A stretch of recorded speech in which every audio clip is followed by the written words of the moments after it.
ką tu čia dėliosis. Tai tu dabar, pavyzdžiui, standartiškai ant šitų yra 4 monitorinės kolonėlės nustatytos, nes 4 monitorinės kolonėlės sujungtos į 4 monitorių lizdus. Tai čia iš karto yra 4 automatiškai monitoriuje jiem. Tai jeigu pasiėmus mikrofoną... Ten garsumas iš kas? Garsumas. Išjungus pagrindinį aparatą, 1-2-3 groja kairiausia scenos kolonėlė. Antra kolonėlė, trečia kolonėlė, 4 kolonėlė, visa scena groja. Vaikai, pamojuokit.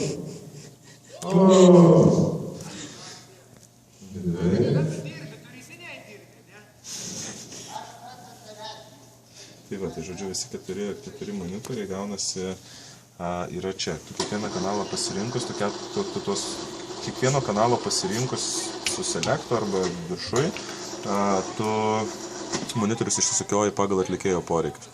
Tarkim, jeigu būgnininkas, monitoriai taip stabiliai ant scenos nestovi niekada. Jie yra nešiojami visą laiką prie tam tikrų atlikėjų. Jeigu ant scenos yra smuikininkas, monitorius yra per metrą nuo jo. Jeigu yra būgnininkas, per metrą nuo jo. Jeigu vokalistas, jo mikrofonas paprastai aukščiau iškeltas, tai per kokius 2 metrus nuo jo. Ir vokalistas dažniausiai mėgsta stereo garsą, tai dažniausiai 4 projektuoja ant scenos dėl to, kad 2 monitoriai centriniai būtų vokalistui, kad jis stereavo garsą girdėtų ir tada 2 iš šonus atlikėja. Per namą pakartok. Taigi pasiklausysi. 2 stereo. Kas? Ta prasme, monitorius. Vokalistui faktiškai kaip taisyklė visą laiką eina stereo monitoriai. 2. Tai taip. Tai, ta prasme, tai stereo, tai yra 2 monitoriai. Stereo reiškia, kad tai centriniai 2 monitoriai šiuo atveju, pagal jūsų išdėstymą statosi ant tos linijos, kuri ten, sakai, už 1,5 metro yra, monitoriai visą laiką statosi kolonėlių lygiai.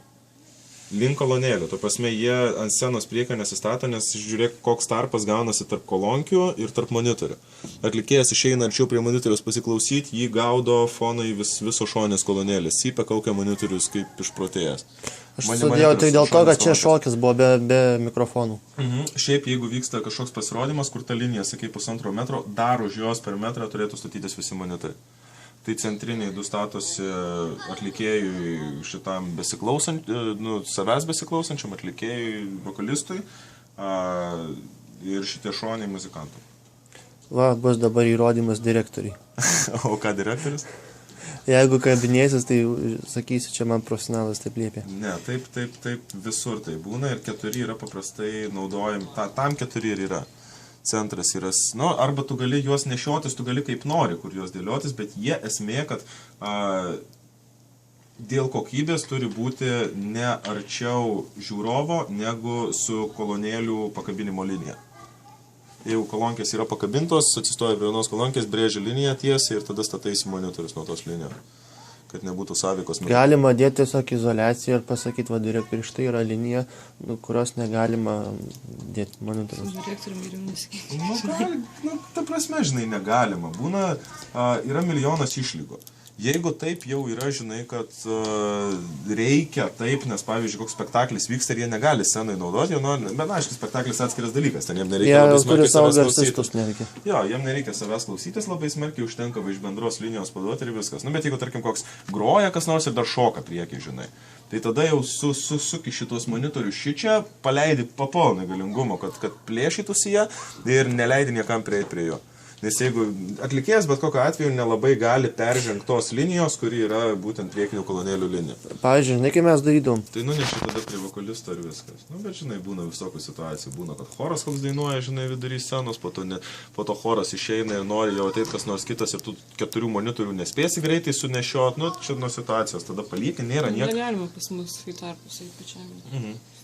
Tai nieko blogo, jeigu yra, žinai, nieko blogo, kad jie yra prieki, jeigu niekas prie jų neina. Ir niekas neprieina arčiau negu. O dabar, tarkim, yra 2 mikrofonai scenoje. 2 kanalai, kodėl čia po 4 monitorius kiekvienam, o ne bendrai 4? Todėl, kad jeigu aš esu vokalistas, kuris stovi dešiniam scenos krašte ir yra Petras vokalistas, kuris stovi kairiam, taip, tai tu sureguliuoji, tada tu man atsuki, aš esu Justas ir tu man atsuki 1 ir 2 monitorius, vienas ten, kodėl nesigirti manęs, nes mikrofonas išjungtas, taip. Ir tada Petrui, tu, nu gerai, tarkim, atsukai man monitorius. Ir tada pasirinki Petrą. Ir Petrui atsukai 3 ir 4 monitorius. Tada jisai negirdi manęs per tuos monitorius, jisai girdi save, nu, Petras negirdi manęs dainuojančio per tuos monitorius, aš negirdžiu Petro dainuojančios per šitus monitorius ir mes vienas kitam nekliudom dainuoti. Mes, nu, aišku, dažniausiai taip nebūna, būna, kad persidengia, tik tai, kad pavyzdžiui, čia yra mano mikrofonas, čia esu mano vokalas, palauk. Pirmas, antras yra mano tie monitoriai, ką aš savo mikrofoną, ką aš girdžiu pirmam, antram monitoriui. Ir aš dar paduodu šiek tiek... Žiūrėk, ar girdi. Šiek tiek Petrui paduodu savęs, kad jisai girdėtų ir šiek tiek iš Petro paima vėl pas save. Kad persidengtų vokalai, kad vienas kitą girdėtume, ką dainuojam, žinai, tik tai mano būtų stipresnis, kad aš save geriau girdėčiau negu Petrą, bet negalėčiau nuo jo nuklyst nusidainuoti. Ar supratai? Jo. Nes buvo toks paprastesnis, man kai aiškino, tai tarkim yra pajungtas būgnai, ne? Ir būgnam reikia vokalisto girdėti.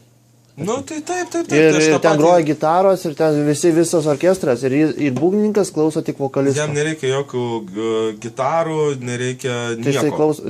Jam paduodi tik vokalistą. Ir dažniausiai taip ir būna, jo, kad, pavyzdžiui, koks smuikininkas nori girdėti vien tik vokalistą ir pagal jį groja, žinai, arba vokalistą ir būgnininką, o jam nereikia girdėti gitaro. Taip, tai tu pagal kiekvieną kanalą pasirinkus, kiek tu mikrofonų turi, tu išsisukioji tos monitorius taip, kad galėtum girdėti. Monitorius vėlgi, jeigu tau yra per sudėtinga 4 monitorius, tu juos gali grupuotis, nes tau tikrai... Ką? Linkintų. Jo, tau tikrai nereikės, kažin kada garsinsiesi projektą, kai turėsi 4 atskiras monitorių linijas reikalavimas. Dažniausiai stataisi kairę pusę, dešinę pusę, 2 monitorius ant vieno linko, pasijungi vienu laidu, 2 monitorius ant kito, ir tada 2 monitorius pirmo reguliuoja, 2 monitorius antro. Susijungia tie monitoriai, tiesiog laidas tarp jų prasitempia ir iš inputo į outputą, iš vienos kolonėlės inputo į outputą ir iš tos kolonėlės inputo į pirmą inputą, į pirmą outputą, o iš šitos irgi tas pats, iš inputo į outputą, iš inputo į outputą. Ir tada čia outputai 2 susikiša ir aš turiu pirmą, antrą kanalus. Ir tada daug paprasčiau nereikia visų tų 4 vaikytis, 4 jau yra bendai. O bendai yra to, kad čia važinėjom, to pasus. Peržiūrėjau visus skelbimus, išjung telefoną, aš einu